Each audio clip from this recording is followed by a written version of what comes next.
Hello friends, कैसे हैं आप सब। This is Mamta Samaria Khandelwal and you are watching MSK chemistry.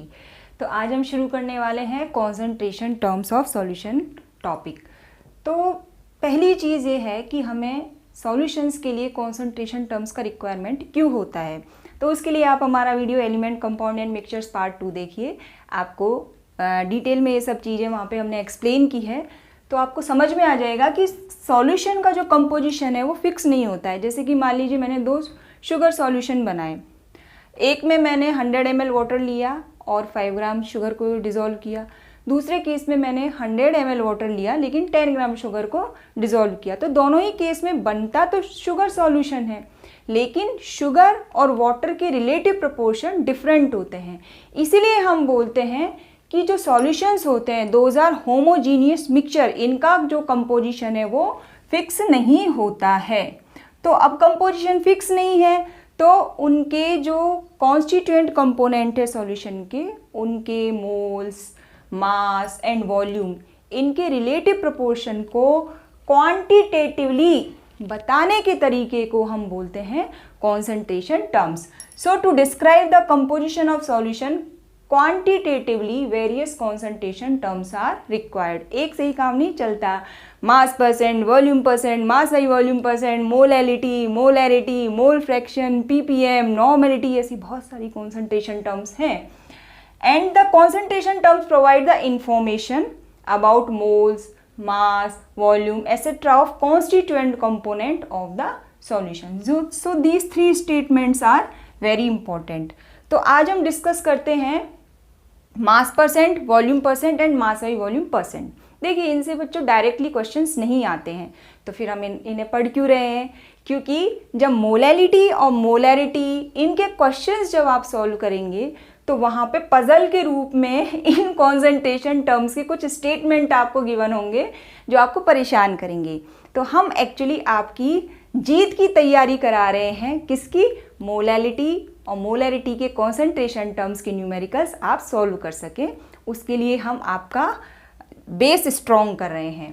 तो परसेंटेज बाई मास और मास परसेंट, इस कॉन्सेंट्रेशन टर्म का मतलब क्या है कि जब हम परसेंट की बात करते हैं तो यहाँ पे total mass of solution is 100 ग्राम, क्योंकि परसेंटेज बाई मास की हम बात कर रहे हैं तो सॉल्यूशन का जो मास होगा वो 100 ग्राम होगा। अब मास परसेंट ऑफ सॉल्यूट अगर हमें कैलकुलेट करना है तो इसका ये फॉर्मूला होता है mass of solute divided by mass of solution multiplied by 100। ये उसी तरीके से है जैसे मान लीजिए केमिस्ट्री में आपको 50 में से 48 मार्क्स मिले तो परसेंटेज कैसे निकालते हैं आप फट से बोल देंगे मुझे 96% मार्क्स मिले, तो उसी तरह से यहाँ हमें कैलकुलेट करना है। अब ये जो रेशो होता है ना, अगर ये मोल्स का रेशो होता है moles of solute divided by moles of solution तो उसे आप मोल फ्रैक्शन बोलते हैं। अगर ये ratio mass of solute divided by mass of solution है तो इसे हम मास फ्रैक्शन कह देते हैं। तो कभी कभी क्वेश्चन में हमें मास फ्रैक्शन गिवन होता है तो घबराना नहीं है, हम सीख चुके हैं कि मास फ्रैक्शन भी गिवन है तो हम mass percent of solute by mass निकाल सकते हैं। अब देखिए क्वेश्चन में इन्हें यूज़ कैसे किया जाता है, तो कुछ स्टेटमेंट्स गिवन होते हैं। जैसे मान लीजिए यहाँ पे लिखा है 20% एक्वस सॉल्यूशन ऑफ यूरिया। अब इस स्टेटमेंट का मतलब क्या है, इस स्टेटमेंट से आप यूरिया के मोल्स निकाल सकते हैं। कैसे, 20% एक्वस सॉल्यूशन ऑफ यूरिया का मतलब है इन 100 ग्राम of solution 20 grams of urea is present। तो सॉल्यूशन का टोटल मास हो गया 100 ग्राम और यूरिया का मास आपको पता चल गया 20 ग्राम, तो हम यूरिया के मोल्स निकाल सकते हैं। Moles of urea that will B 20 divided by 60 that is 1/3। तो इस तरीके के जो स्टेटमेंट हैं ये आपको मोलैलिटी और मोलैरिटी के न्यूमेरिकल्स में देखने को मिलेंगे, क्योंकि वहाँ पे आपको मोल्स निकालना जरूरी होगा। तो इस इंफॉर्मेशन से मोल्स कैसे निकालते हैं वही हम आज सीख रहे हैं। अब मान लीजिए इस स्टेटमेंट को थोड़ा सा चेंज कर दिया जाता है और यहाँ पे ये लिख दिया जाता है 600 gram of 20% aqua solution of urea by mass. ये भी लिखा होना जरूरी है। 600 gram of 20% aqueous solution of urea. अगर कोई ये स्टेटमेंट लिखा हुआ है कहीं तो इसका मतलब क्या है? इस सॉल्यूशन में यूरिया के मोल्स अगर हमें कैलकुलेट करने हैं तो हम कैसे करेंगे? तो इस स्टेटमेंट का मतलब क्या है? 20% एक्वस सॉल्यूशन ऑफ यूरिया का मतलब है 100 ग्राम ऑफ सॉल्यूशन। इसमें आपके यूरिया के मास कितना है? मास ऑफ यूरिया 20 ग्राम। सो यही फॉर्मूला हम यूज करेंगे। सो इन 600 gram of solution mass of urea will be 20 divided by 600 gram of solution mass of urea will be 20 divided by 100 into 600। ठीक है, तो ये कितना आएगा आपका? 120 ग्राम। ठीक है, तो 120 gram of urea will be present in 600 gram of solution. तो अब हम क्या करते हैं? अब हम निकाल लेते हैं moles of urea, that will be equal to 120 divided by 60, that is equal to 2 moles. ठीक है, तो इस तरीके से ये जो कॉन्सेंट्रेशन टर्म है वो हमें हेल्प करती है मोलैलिटी एंड मोलैरिटी क्वेश्चंस को सॉल्व करने में। अब हम बात करेंगे परसेंटेज बाई वॉल्यूम और वॉल्यूम परसेंट की।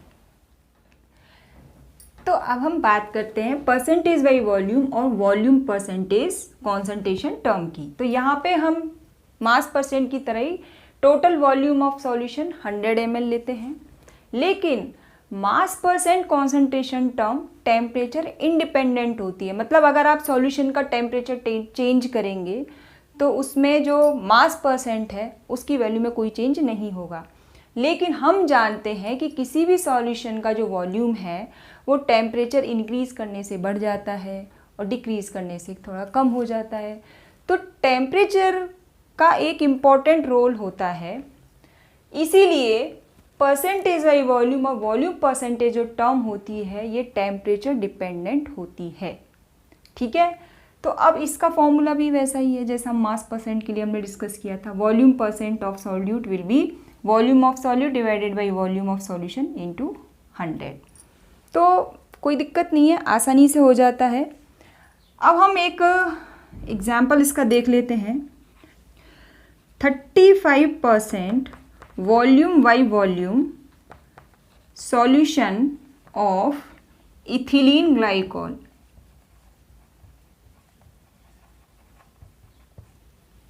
इसका मतलब क्या है और ये कहाँ यूज़ किया जाता है? ये यूज़ किया जाता है कार्स में इंजन को कूल करने के लिए। और इस सॉल्यूशन का एक बहुत इंपॉर्टेंट रोल होता है, ये वाटर की फ्रीजिंग पॉइंट को, वाटर का फ्रीजिंग पॉइंट नॉर्मली क्या होता है? 0 डिग्री सेंटीग्रेड। लेकिन ये जो सॉल्यूशन होता है ये इथिलीन ग्लाइकॉल का, ये वाटर के फ्रीजिंग पॉइंट को -17 डिग्री सेंटीग्रेड तक डिक्रीज कर देता है। मतलब कोल्ड कंट्रीज़ में इसको बहुत ज़्यादा यूज़ किया जाता है जहाँ पे टेम्परेचर माइनस में जाता है। सो 35% volume by solution of ethylene glycol का मतलब होता है in 100 ml of solution 35 ml of ethylene glycol is present। ठीक है, इसका मतलब होता है ये। अब अगर वॉल्यूम गिवन है तो क्या हम मोल्स निकाल सकते हैं? हाँ, निकाल सकते हैं। उसके लिए जो ब्रह्मास्त्र होता है वो होता है डेंसिटी। कैसे? देखो, density is equal to mass by volume. तो अगर आपको वॉल्यूम निकालना है तो मास को डेंसिटी से डिवाइड कर दीजिए सॉल्यूशन के, और अगर आपको मास निकालना है तो डेंसिटी को वॉल्यूम से मल्टीप्लाई कर दीजिए। तो डेंसिटी बड़ी हेल्प करती है हमें न्यूमेरिकल्स को सॉल्व करने में। अब एक और कॉन्सेंट्रेशन टर्म समझ लेते हैं हम, that is mass by volume percent. तो अब हम डिस्कस करते हैं mass by volume percentage concentration term. So यहाँ पे total volume of solution will be 100 ml। देखो, इस कॉन्सेंट्रेशन टर्म को यूज़ किया जाता है मेडिसिन, फार्मेसी और मेडिसिन और फार्मा इंडस्ट्री में इसको यूज़ किया जाता है ज़्यादातर। और ये टेम्परेचर डिपेंडेंट कॉन्सेंट्रेशन टर्म है। तो देखो ना, सैनिटाइज़र पे जो लिखा रहता है ना एल्कोहल्स, सैनिटाइज़र क्या होता है, एल्कोहलिक सॉल्यूशन होता है। तो वहाँ पे देखना जो कॉन्सेंट्रेशन टर्म लिखी रहती है वो मास बाई वॉल्यूम परसेंट में लिखी हुई होती है, जस्ट चेक इट। तो यहाँ पे हम ये कह सकते हैं कि the mass of solute present in 100 ml of solution is called the mass by volume percent of solute. तो सिंपल सा फॉर्मूला है, जैसे हमने बाकी के लिए निकाला था वैसे ही इसके लिए हम यूज़ करते हैं। तो अब देखिए इसके स्टेटमेंट्स किस तरीके से दिए जाते हैं क्वेश्चन में। तो मान लीजिए आपके पास सेलाइन सॉल्यूशन है, जब जाते हैं ना डॉक्टर के तो वो हमें लगाते हैं, तो वो होता है 0.9% weight by volume solution of NaCl होता है। अब इस स्टेटमेंट का क्या मतलब है, इसका मतलब है 0.9 gram of NaCl is present in 100 ml of solution। और हम क्या लिख सकते हैं, 9 gram of NaCl is present in 1000 ml। 1000 ml का मतलब क्या होता है, 1 लीटर ऑफ सॉल्यूशन। तो इस तरीके से बच्चों यहाँ पे क्या होता है, ये जो मास की इंफॉर्मेशन हमें मिलती है ना, ये मोल्स को कैलकुलेट करने में बड़ी हेल्प करती है। इसी तरीके से एक और स्टेटमेंट हम देख लेते हैं, 50 ml of 20.8% weight by volume solution of barium chloride. इसका मतलब क्या है, 20.8% वेट बाई वॉल्यूम, इसका मतलब है 20.8 gram barium chloride is present in 100 ml solution. लेकिन आपके पास तो 50 ml ही है, तो इसका मतलब क्या हुआ, 50 ml में कितना होगा, 20.8 को 2 से डिवाइड कर दीजिए। 20.8 gram barium chloride is present in 100 ml solution, so 10.4 gram barium chloride is present in 50 ml solution. तो अब हमने आपको ये परसेंटेज कॉन्सेंट्रेशन टर्म सिखा दी है, तो इनकी पजल्स को अब आप सॉल्व कर सकते हैं। तो I hope you enjoyed a lot. बने रहिए हमारे साथ, कीप वॉचिंग MSK केमिस्ट्री। और अगर आपको किसी पर्टिकुलर टॉपिक पे वीडियो चाहिए तो आप कमेंट सेक्शन में ज़रूर लिखिए।